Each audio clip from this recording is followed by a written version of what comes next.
हाँ तो दोस्तों, इस वीडियो के अंदर हम ऑस्टियर सिस्टम के आईपीओ के बारे में बात करेंगे और जानेंगे कि इस आईपीओ के अंदर आपको अप्लाई करना चाहिए या नहीं। चलिए शुरू करते हैं। तो देखिए, सबसे पहले हम ये जानेंगे कि ये कंपनी क्या काम करती है। तो देखिए, जो कंपनी है 2013 में कंपनी स्टार्ट हुई है, यानी कि ऑलमोस्ट अगर हम बात करेंगे अराउंड 11 से 12 साल यहाँ पे कंपनी को स्टार्ट हुए हो चुकी हैं। अब अगर हम यहाँ पे कंपनी के बिजनेस के बारे में अगर हम बात करेंगे तो देखिए, मेनली हमें यहाँ पे कंपनी आईटी कंपनी हमें यहाँ पे नजर आती है, जो मेनली अगर हम देखेंगे सॉफ्टवेयर और ऐप डेवलपमेंट के रिगार्डिंग हमें यहाँ पे सर्विसेज प्रोवाइड करवाती हुई नजर आती है। अब अगर हम यहाँ पे कंपनी के अंदर टोटल नंबर ऑफ एम्प्लॉइज की अगर हम बात करेंगे तो अराउंड 123 एम्प्लॉइज हमें यहाँ पे कंपनी के अंदर काम करते हुए नजर आते हैं, क्योंकि कहीं अगर हम देखेंगे तो लगभग 18 करोड़ यानी कि ऑलमोस्ट अगर हम देखेंगे मंथली लगभग 1.5 करोड़ के लगभग का रेवेन्यू में यहाँ पे कंपनी का नजर आता है। तो उसके अगेंस्ट में लगभग अगर 123 एम्प्लॉइज अगर हम यहाँ पे कंपनी के अंदर काम करते हुए नजर आते हैं, तो कहीं कि देखा जाए तो कंपनी का एम्प्लॉय काउंट में यहाँ पे काफी अच्छा यहाँ पे नजर आता है।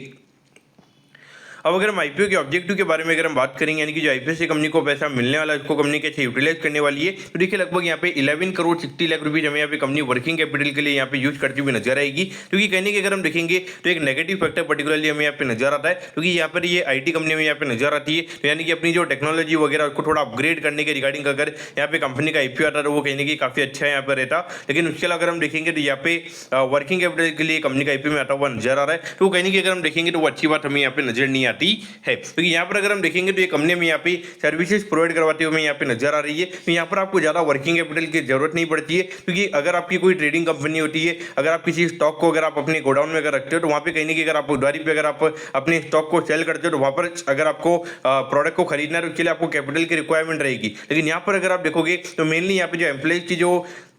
क्या कहते हैं कि जो सैलरीज होती है उनके रिगार्डिंग मेनली यहाँ पे कैपिटल की रिक्वायरमेंट रहती है। उसकी वजह से मेनली अगर ये कंपनी का आईपीओ अगर आ रहा है, तो वो कहीं अगर हम देखेंगे तो ये नेगेटिव पॉइंट हमें पर्टिकुलरली यहाँ पे नजर आता है।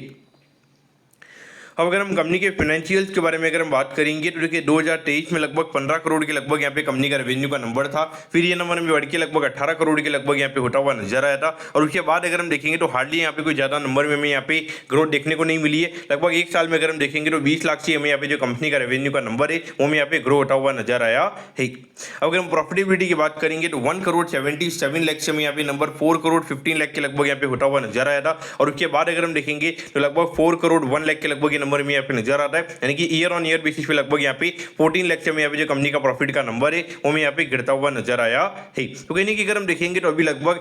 20% से भी ज्यादा के नेट प्रॉफिट मार्जिन पे कंपनी का आईपीओ में आता हुआ नजर आ रहा है। यानी कि फ्यूचर के पॉइंट से अगर हम बात करेंगे तो यहाँ पे मार्जिन एक्सपेंशन का स्कोप जो है वो हमें यहाँ पे काफी कम यहाँ पे नजर आता है। क्योंकि लगभग अगर हम ऑन एन एवरेज अगर हम आईटी कंपनी से अगर हम बात करेंगे तो हाईएस्ट टू हाईएस्ट लगभग 25% के लगभग के नेट प्रॉफिट मार्जिन पर यहाँ पे कंपनी काम करती हुई नजर आती है। लेकिन ये कंपनी का बेस काफी छोटा है, तो वहां पर अगर हम देखेंगे तो यहाँ पे मार्जिन एक्सपेंशन का स्कोप हमें यहाँ पे काफी कम यहाँ पे नजर आता है। और इसके अगर हम देखेंगे तो अगर हम रेवेन्यू ग्रोथ की अगर हम बात करेंगे तो कंपनी का जो रेवेन्यू ग्रोथ का नंबर है वो ये इंडिकेट कर रहा है कि बियॉन्ड पॉइंट कंपनी में यहाँ पे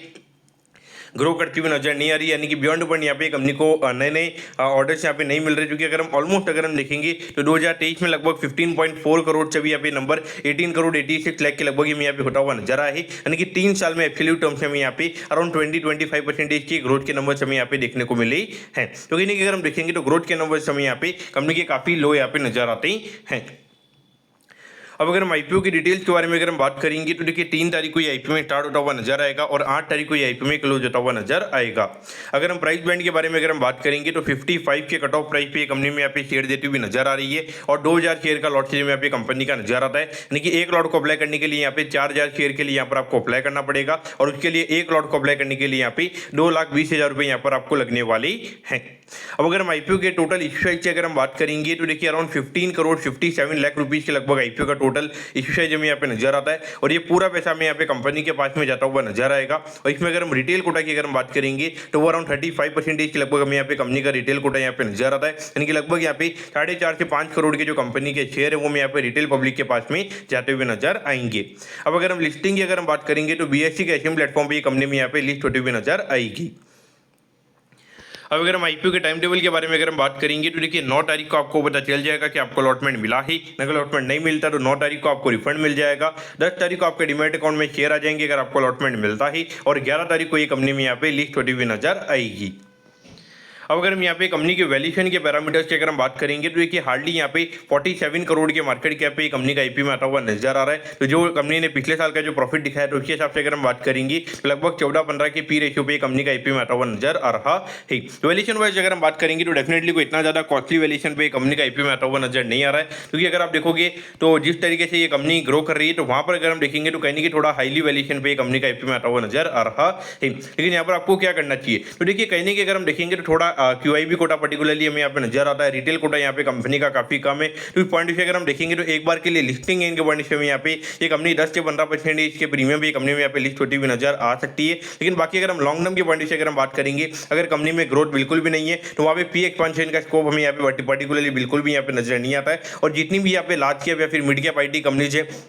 तो वहाँ पे लगातार हमने भी पिछले एक साल में लगातार हमने पी कॉन्ट्रैक्शन देखा है। तो वहाँ पर अगर हम देखेंगे तो कहीं ये कंपनी का मैक्स टू मैक्स मुझे लगता है कि अराउंड 20 के पी रेशियो तक ये कंपनी में यहाँ पे जाती हुई नजर आ सकती है। उससे ज़्यादा का पी एक्सपेंशन मुझे पर्टिकुलरली यहाँ पे नजर नहीं आता है। तो अगर मैं पर्टिकुलरली अगर ये आईपीओ के अंदर लगाता भी हूँ तो मैं पर्टिकुलरली यहाँ पे सिर्फ लिस्टिंग इनके पॉइंट से आईपीओ के अंदर अप्लाई करूँगा, क्योंकि ऐसा लगता है कि आईपीओ का साइज छोटा है तो वेल मैनेज आईपीओ रह सकता है। तो कहीं कि डाउन साइड रिस्क थोड़ा कम रहेगा, तो पॉइंट से लिस्टिंग इनके लिए मैं ये आईपीओ के अंदर अप्लाई कर सकता हूँ। बाकी लॉन्ग टर्म के पॉइंट से मेरे हिसाब से टोटली ये कंपनी को अवॉइड करना चाहिए रहेगा। तो मैं कहूँ कि ऑस्टियर सिस्टम के आईपीओ के बारे में आपको सब कुछ समझ में आ गया होगा। अगर आपकी कोई भी क्वेरीज है आप कमेंट कीजिए, मैं जो आपके कमेंट पर रिप्लाई करूंगा। ओके दोस्तों, thank you, have a nice day.